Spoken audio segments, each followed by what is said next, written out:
नमस्कार, मैं हूं नीरज कुमार और आप देख रहे हैं मी मीडिया न्यूज। वक्त हो गया है दिन भर के बड़ी खबरों की।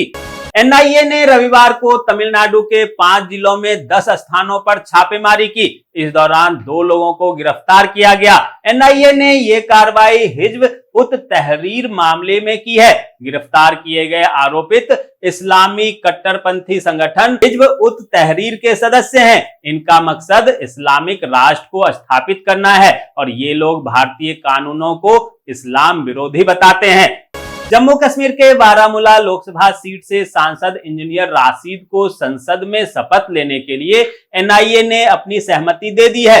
इंजीनियर राशिद फिलहाल टेरर फंडिंग मामले में पिछले 5 साल से जेल में बंद हैं। इंजीनियर राशिद ने बारामूला से जम्मू कश्मीर के पूर्व सीएम उमर अब्दुल्ला को 1 लाख से अधिक वोटों से हराया था।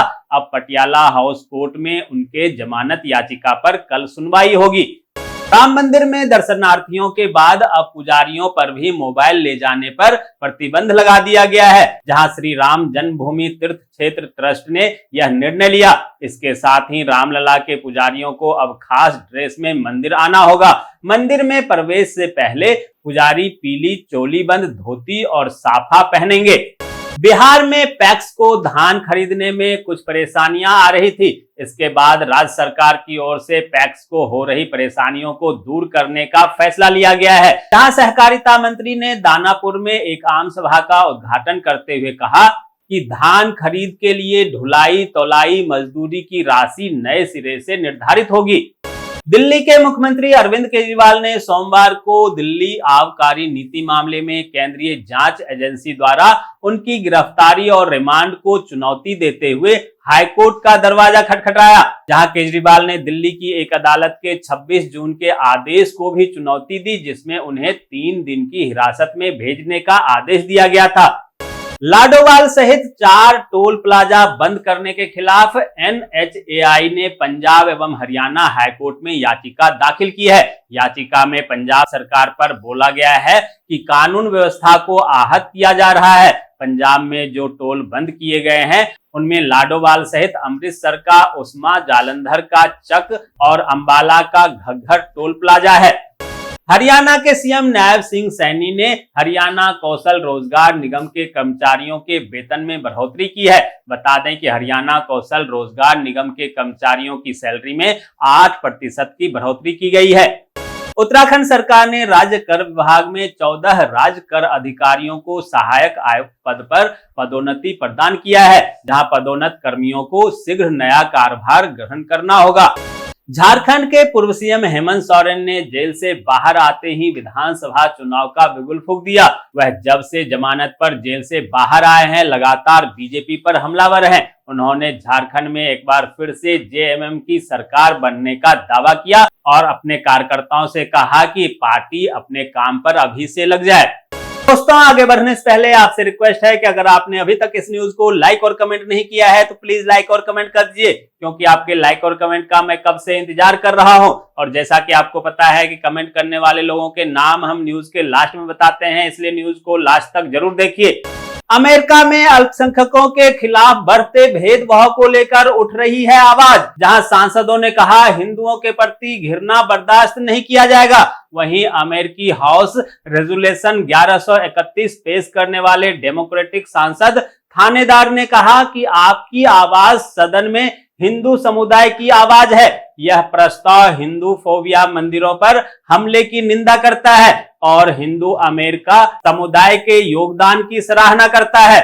लोकसभा में विपक्ष के नेता राहुल गांधी ने सरकार पर जमकर हमला किया। जहां राहुल गांधी ने कहा भाजपा लगातार संविधान पर हमला कर रही थी, तभी इसका जवाब जनता ने चुनाव में दिया। राहुल ने कहा कि यही नहीं, मेरे पर भी हमले हुए, मेरे पर कई केस दर्ज किए गए, यहां तक कि मुझे 2 साल की सजा सुना दी गई। राहुल गांधी ने भगवान शिव का चित्र दिखाते हुए कहा कि हम सब भगवान शिव की शरण में गए थे, इसी से हमें ऐसे लोगों से लड़ने में मदद मिली। भगवान के साथ जिक्र करते हुए राहुल गांधी ने कहा शिव जी ने जहर पी लिया था और वो नीलकंठ हो गए थे, वहीं से हमने सीखा और कई जहर पिए। संसद में राहुल गांधी ने कहा खुद को हिंदू कहने वाले खुद पूरा दिन हिंसा करते रहते हैं। राहुल गांधी की इस बात पर संसद में जोरदार हंगामा हो गया, जहां भाजपा ने कहा ये पूरे हिंदू समाज को हिंसा करने वाला बताना हुआ। यहां तक कि पीएम नरेंद्र मोदी भी खड़े हो गए और उन्होंने कहा कि पूरे हिंदू समाज को हिंसक कहना अपमानजनक है। वहीं केंद्रीय गृह मंत्री अमित शाह ने राहुल गांधी से माफी मांगने की बात कही। केंद्रीय गृह मंत्री अमित शाह ने कहा कि राहुल गांधी ने पूरे हिंदुओं का अपमान किया है। टीएमसी सांसद साकेत गोखले को दिल्ली हाईकोर्ट से लगा बड़ा झटका, जहां मानहानि मामले में उन्हें केंद्रीय मंत्री हरदीप सिंह पुरी की पत्नी लक्ष्मी पुरी, जो कि संयुक्त राष्ट्र की पूर्व सहायक महासचिव हैं, उनको 50 लाख रुपए हर्जाना देने का निर्देश दिया गया है। दिल्ली की साकेत कोर्ट ने नर्मदा बचाओ आंदोलन कार्यकर्ता मेधा पाटकर को मानहानि मामले में 5 महीने की कैद की सजा सुनाई है। साकेत की अदालत ने आपराधिक मानहानि मामले में मेधा पाटकर को मई महीने में दोषी करार दिया था। बता दें कि तत्कालिक केवीआईसी अध्यक्ष और वर्तमान में दिल्ली के उपराज्यपाल वीके सक्सेना ने मेधा पाटकर के खिलाफ मानहानि का मुकदमा दर्ज किया था। भारतीय क्रिकेट टीम द्वारा टी20 विश्व कप जीतना नेहा ठाकुर को अच्छा नहीं लगा। उसने अपने सोशल मीडिया एक्स पर क्रिकेट प्रेमी से लेकर बीसीसीआई तक को जमकर लताड़ा है। उन्होंने अपने पोस्ट में लिखा, क्रिकेटर के ओवरडोज ने युवाओं की बुद्धि खराब कर दी है। 1 जुलाई को संसद सत्र के दौरान लोकसभा में कांग्रेसी नेता राहुल गांधी ने प्रधानमंत्री नरेंद्र मोदी को खुला चैलेंज देते हुए कहा, इंडिया गठबंधन गुजरात में बीजेपी को हरा देगा।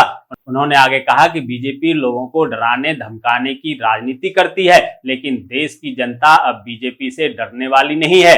केंद्रीय मंत्री गजेंद्र सिंह शेखावत ने कहा है कि भारत 2025 में दिल्ली के रायसीना हिल परिसर के नॉर्थ और साउथ ब्लॉक को दुनिया के सबसे बड़े संग्रहालय के रूप में विकसित करेगा, जो फ्रांस के लेवर संग्रहालय के लगभग 2 गुना बड़ा होगा।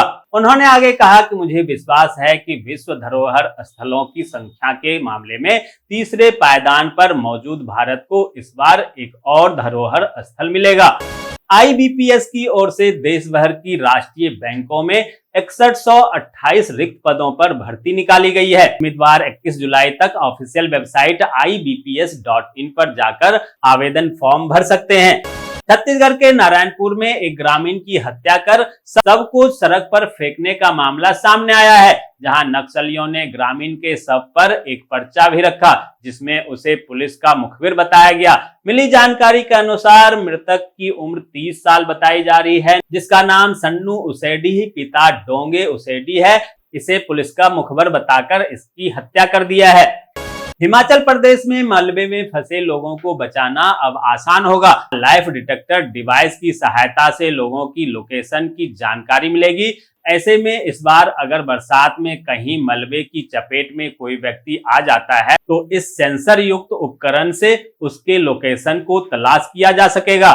बीजेपी अध्यक्ष जेपी नड्डा ने पश्चिम बंगाल में एक जोड़े की बेरहमी से पिटाई के मामले में सूबे की तृणमूल कांग्रेस सरकार पर उन्होंने आरोप लगाया कि महिलाओं के लिए बंगाल सुरक्षित नहीं है।